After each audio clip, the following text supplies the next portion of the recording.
Madame Marie Pochon.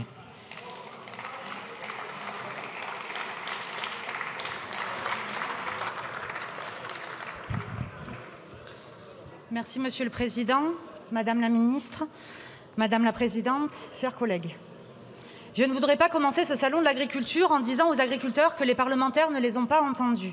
Disiez-vous, Madame la Ministre, à nos collègues sénateurs hier après-midi, à la fin de l'examen en dents de scie d'un texte tout aussi attendu qu'il a été transformé dans cette année qui vient de passer.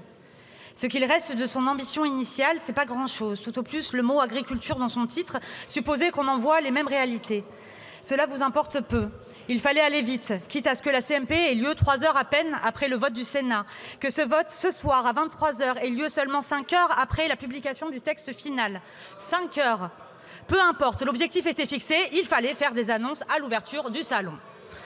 Samedi, vous pourrez y annoncer par le menu ce qu'il est advenu de la fameuse loi d'avenir et d'orientation agricole qui était attendue depuis des années, qui devait fixer un cap, qui devait répondre aux mobilisations de l'an passé. Une loi d'avenir pour notre agriculture, pour répondre au plus grand plan social que notre pays ait connu ces 50 dernières années, au suicide tous les 2 jours, au rendement en berne, aux ventes à perte, à la désertification de nos villages et à l'effondrement du vivant.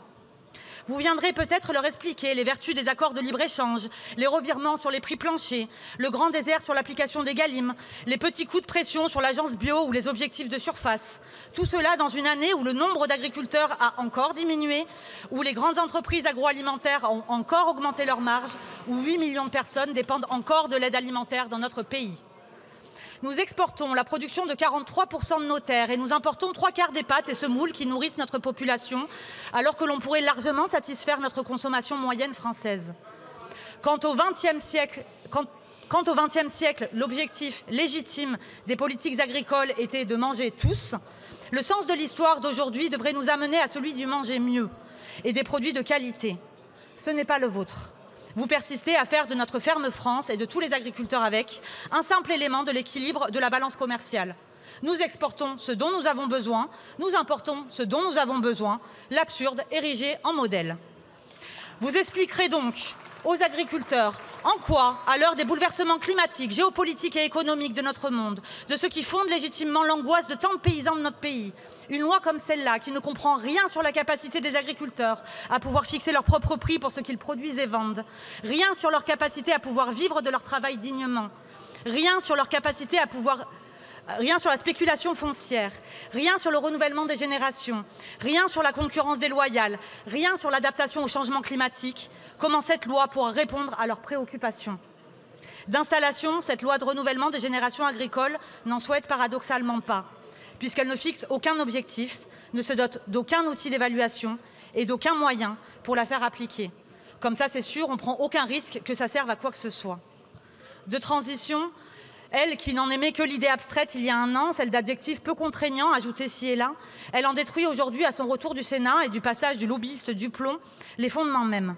Elle en devient dangereuse, à force de déployer tant d'énergie à poursuivre le détricotage entamé du droit de l'environnement, quand la très grande majorité des agriculteurs demandent au contraire d'être accompagnés face à la crise climatique, qu'à ce moment-là de notre histoire, c'est un choix politique criminel.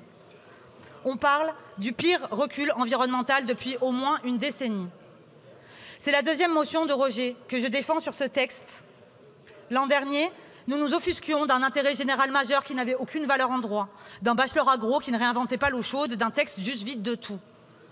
1 an plus tard, voilà que l'on consacre dans ce texte le principe démagogique et inapplicable du pas d'interdiction sans solution économiquement viable et techniquement efficace, en parlant des pesticides, alors même que la performance économique de l'agriculture industrielle est une illusion et représente un coût faramineux, certes caché, mais que nous payons quand même et pas peu cher. Alors même que plusieurs scénarios de référence ont modélisé la faisabilité de l'agroécologie à l'échelle française ou européenne. Je pourrais citer également la dépénalisation tout à fait inconstitutionnelle des atteintes non intentionnelles à la biodiversité, donnant tout simplement un permis de détruire la biodiversité en réduisant à une simple contravention de 450 € la destruction d'une espèce protégée ou son habitat. Et ce, non pas pour les agriculteurs, qui, je ne sais dans quel monde, ont demandé ce droit, mais pour tout le monde. Ainsi, les industriels pourront émettre des rejets toxiques, les énergéticiens détruire une couleuvre d'Esculape, les chasseurs tirer un gibet barbu plutôt qu'un sanglier, et tout cela ne sera pas grave. L'autorité, c'est bien quand ça vous arrange. Quand il s'agit de criminaliser des enfants ou des étrangers, c'est à celui qui sera le plus dur. Mais quand il s'agit de s'attaquer aux multinationales qui polluent notre environnement ou tuent nos paysans en les empoisonnant, toute autorité disparaît. Vous n'êtes fort qu'avec les faibles et terriblement faible avec les forts. Je pourrais citer également la remise en cause du zéro artificialisation net, là pour préserver les terres agricoles, je le rappelle, ou l'assouplissement des règles pour créer des stockages d'eau. Vous voulez faire primer le soutien des capacités exportatrices que vous appelez souveraineté agricole sur celui de notre capacité à produire vraiment aujourd'hui et demain. Rendez-vous compte, chers collègues, des régressions que vous acceptez pour que le chef de l'État puisse simplement ne pas rendre une copie blanche au salon. Nous ne l'acceptons pas. C'est pourquoi nous déposons cette motion de rejet. Vous pourrez nous dire qu'on ne peut pas perdre de temps plus encore sur un sujet si important, et vous aurez raison, nous sommes d'accord. Cependant, nous considérons que la perte de temps immense, implacable, elle réside justement dans votre texte, tant il nous en fera perdre face aux défis immenses que nous avons devant nous. Chers collègues, j'aurais tellement aimé qu'on nous propose un texte qui ne nous oblige pas à déposer cette motion de rejet. Comme beaucoup ici et sur tous les bancs de cette Assemblée, je suis très attachée au monde agricole. J'y ai grandi, on m'a éduquée au rythme des bonnes et des mauvaises saisons, des vendanges et de leurs saisonniers, des regards inquiets sur le bulletin météo lors des gels tardifs, au bruit des canons à grêle installés partout dans la vallée. J'y suis également attachée comme écologiste.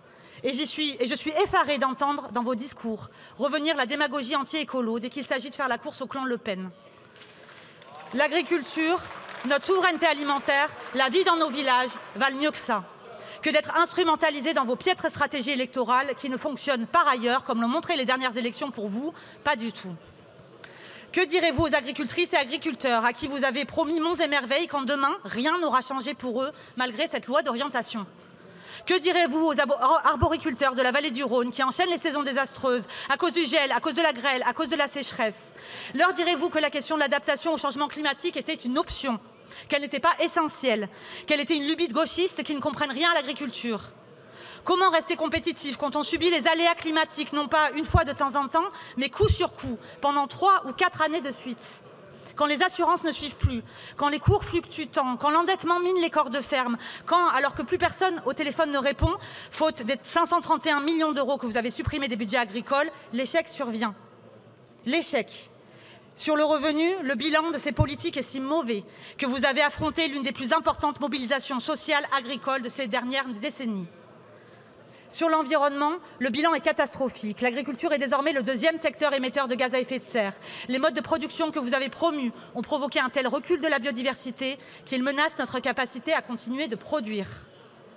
Sur le renouvellement des générations, sujet de cette loi, on peut difficilement faire pire, puisque 100 000 exploitations ont été perdues ces 10 dernières années. Ce sont des milliers de familles démunies, d'agriculteurs endettés, des jeunes qui renoncent à reprendre la ferme familiale. Et ce n'est pas seulement l'agriculture qui meurt, mais des communautés entières qui se retrouvent fragilisées. Ce sont des usines, des commerces qui préfèrent aller voir ailleurs, les classes qui ferment. Ce sont nos villages qui se vident, c'est le lien social qui s'étiole. L'échec, votre échec, c'est aussi l'aggravation des inégalités entre les mondes agricoles. Car il n'y a aujourd'hui rien de commun entre les grands céréaliers exportateurs habitués des plateaux télé et des réunions ministérielles et les petits éleveurs ovins, pastoraux, qui nourrissent nos territoires et entretiennent nos paysages. Les gros, ceux à qui vous parlez, captent la majorité des aides publiques pendant que les autres se partagent les miettes. Les gros contrôlent en parallèle les coopératives, les industries, pendant que les petits sont écrasés sous leur poids, ne décidant de rien et surtout pas de leur prix. Les uns réclament de raser les haies et de réautoriser les pesticides, pendant que les autres revendiquent des prix rémunérateurs et la fin de la concurrence déloyale. Les autres, c'est la grande majorité des agricultrices et des agriculteurs, puisque vous le savez, la taille moyenne des exploitations en France est de 69 hectares. Ce sont ces agricultrices et agriculteurs qui font appel à la solidarité en lançant des cagnottes pour maintenir leur activité, faute de soutien public. Entre les uns et les autres, il faut faire un choix. Et comme toujours avec votre idéologie ultralibérale, voici le vôtre, enrichir la minorité au détriment de la majorité. Heureusement, à l'opposé de votre manque de courage, les Françaises et les Français agissent, ils font par eux-mêmes. Ils se débrouillent sans attendre l'appui des politiques publiques davantage pensées pour servir quelques capitaines d'industrie. Dans la Drôme d'où je viens, on sait ce que l'on doit à l'agriculture. Vignobles, abricotiers, lavandes, élevages pastoraux, chênes truffiers, maraîchage, noyers, oliveraies, semences. C'est là que nous puisons notre force, la beauté époustouflante de nos paysages, la résilience de notre territoire. Chez moi, près de 30% de la surface agricole utile est en bio. L'élevage ovin et caprin est pâturant. On y défend des IGP, des AOP de grande qualité. On y bâtit la Bio-Vallée, la première commission locale de l'eau en France, des foncières comme Terre de Liens, des épiceries coopératives. On crée, on innove, pendant que vous subissez la décroissance que vous prétendez combattre. Au contraire, ici, les jeunes qui cherchent à s'installer se bousculent. C'est comme ça qu'on permet à tant d'enfants drômois d'avoir des repas sains, bio et locaux à la cantine et qu'on vit avec fierté le métier d'agriculteur. Je tiens aujourd'hui à leur rendre hommage. Merci de conclure, c'est 10 minutes. C'est pas 15 ? 10. Et donc, pour leur rendre hommage au mieux, je vous remercie de voter cette motion de rejet.